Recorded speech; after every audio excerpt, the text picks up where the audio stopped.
Alrighty folks, raw, vegan, crazy, maybe a little bit, but I'm pretty sure that has nothing to do with my food choices. So if you are remotely interested in dabbling into the world of raw veganism, you should keep watching this video. Good afternoon, everybody. I am sitting in my car outside of our local natural grocers, getting ready to get some fresh produce and some ingredients to make some of these yummy raw vegan meals to show you, but it's pouring rain. So I thought I would take this opportunity to give you a little bit of a backstory on where I'm coming from. So for the last 8-ish years, I have been some form of vegetarian slash pescatarian. For the last 4 years, I have dabbled into veganism, but gone back and forth between that and being a vegetarian. And then the last 2 solid years, I've been a vegan, minus some raw honey, raw local honey here and there, and obviously honey from my hive if I eventually am able to get some. So that is where I'm at. I work at a really great restaurant, breakfast, lunch, diner, and I eat incredible vegan food there all the time. However, working at a restaurant makes it a little too easy to hit it hard on the French fries and the processed vegan food. So this is me challenging myself and challenging you to add more whole plant-based foods into your diet. So I'm challenging myself to a week of raw vegan with the hopes of implementing much more greens and raw, whole, really yummy foods into this French fry based diet that I've acquired recently. It's garden season, spring showers, so I've got some beet greens and things like that popping up in the garden, so I feel like it's a perfect time to really try to shift myself into eating a lot more healthy, because being vegan can be very healthy, but you can also make it really unhealthy really easily, i.e. Cheerios, French fries, all those kinds of things. So keep watching. I'm going to be showing you some recipes and some vitamins you should get into your life. Alrighty guys, first raw vegan meal. We are going to prep some raw vegan pad thai. And the basis of this pad thai is made with these kelp noodles right here. This is what the package looks like. It is found in your refrigerated section, usually at like natural stores. They're actually quite cheap. It's about $3 for this package. They are a little hard, so you need to soak them. So I've been soaking them in some warm water with lemon for about 20 minutes now. I'd say at least an hour gives them a good enough texture, but you can even do it overnight. If you want to do this a cooked version, I've also got these glass noodles made out of sweet potato. You can use rice noodles, whatever you'd like, but for raw purposes, we've got our kelp noodles right here. For our sauce, we are using some raw almond butter, about a half a cup. I've already got some in our Vitamix right here.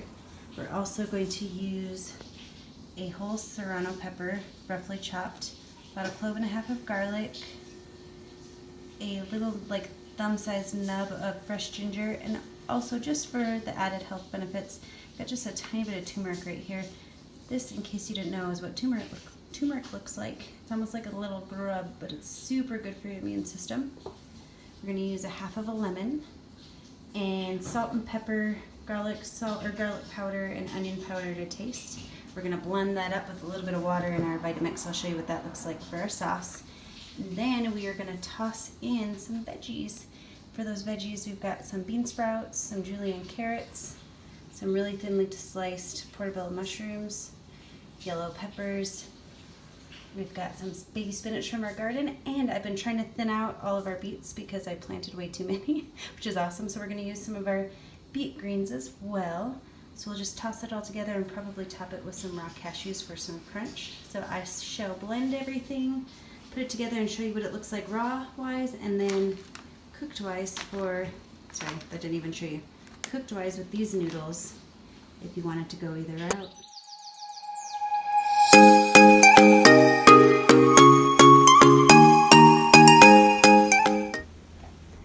So I just added enough water, about a tablespoon at a time, to get this consistency. This batch made enough for my noodles and a cooked version as well.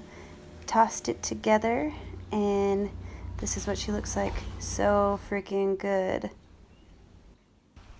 Moving right along to our number 2 raw vegan recipe for this video, I have got a raw vegan flax cracker for you guys. It's cinnamon raisin today, and it is so good and so easy to make. The basis of this recipe is made with flax that I've pulsed in the blender, as you can see here. If you pulse it up, it breaks it up so you can really absorb those nutrients better.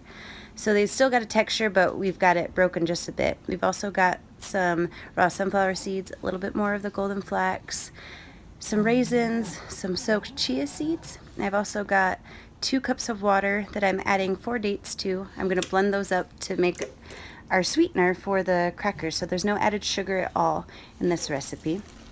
So I'm blending that up, and then I'm going to add it here to our pulsed up flax seeds so they can start soaking. The flax and the chia will get kind of jelly and expand in water, so that's going to be what holds our crackers together and what binds them. So I'm going to let this sit for about 15 minutes, let it get started on the absorbing water, and this is what it looks like after 15 minutes. It's starting to get a little jelly. That's some chia that's in there from me mixing up the chia seeds and then mixing the flax seeds. But now we're going to add the ingredients. I will list everything below as far as amounts. This is our raw sunflower seeds, mixing them up. Got our flax, got our raisins, as I said, and I will put amounts in the description box below if I didn't already say that. But you can do any kind of variation. You don't have to use any sort of nut and seed as long as you've got the flax and the chia to bind it together. You can do savory. I'm going to do a sun-dried tomato and basil next. You can do all sorts of things. So this is what they looked like mixed together. I'm going to let it sit for another 15 or so minutes so it absorbs some more water, gets a little bit more batter-like. That's what we're looking at there with all of it nice and absorbed. I'm going to then just put this onto a silicone mat so it doesn't stick on a cookie sheet and spread it out as thinly as I possibly can, because the thicker it is, the longer it's going to take to dehydrate. But also it's going to be crunchier if it's thinner as well, so we're going for that cracker texture. And as you can see, I'm not using my tripod because it's slightly broken.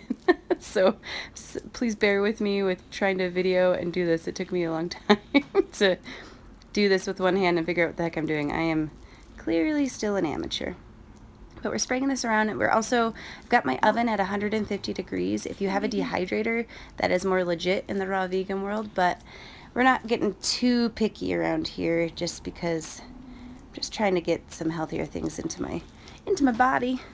So we're spreading this out. In this next clip I'm going to show you, I have put this in my oven at 150 degrees overnight. So that's what it looks like. It's still a bit spongy. It's very wet underneath, but it's starting to get dry on top. So I'm going to flip it over and put it back in the oven for another probably 10 hours. So this whole process took me about 21 hours. So that's what it looks like flipped over, and then we're going to move on to, after the 20 hours, super crunchy, nice and golden, dried out completely. You can break it off. And there's your raw vegan flax cracker. It is so delicious.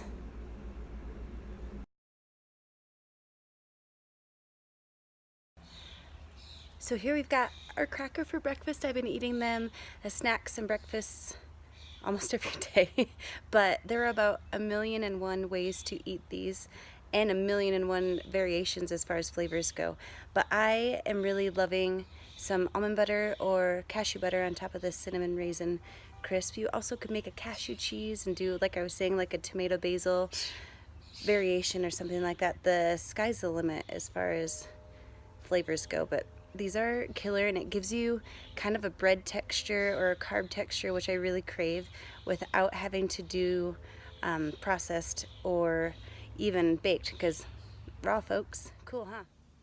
So there you have it, folks. We've got a couple of raw vegan recipes you can implement into your already raw or vegan or non-vegan lives to get some more nutrients and some greens in your body so we can feel better. Thank you so much for watching. If you're interested in more raw vegan videos, I have got a raw vegan cauliflower pizza crust recipe I'm working on that's going to be in the next video. And if you're interested in anything beekeeping, vegan, healthy living, DIY garden hacks, you should subscribe. Thanks so much for watching. Cheers.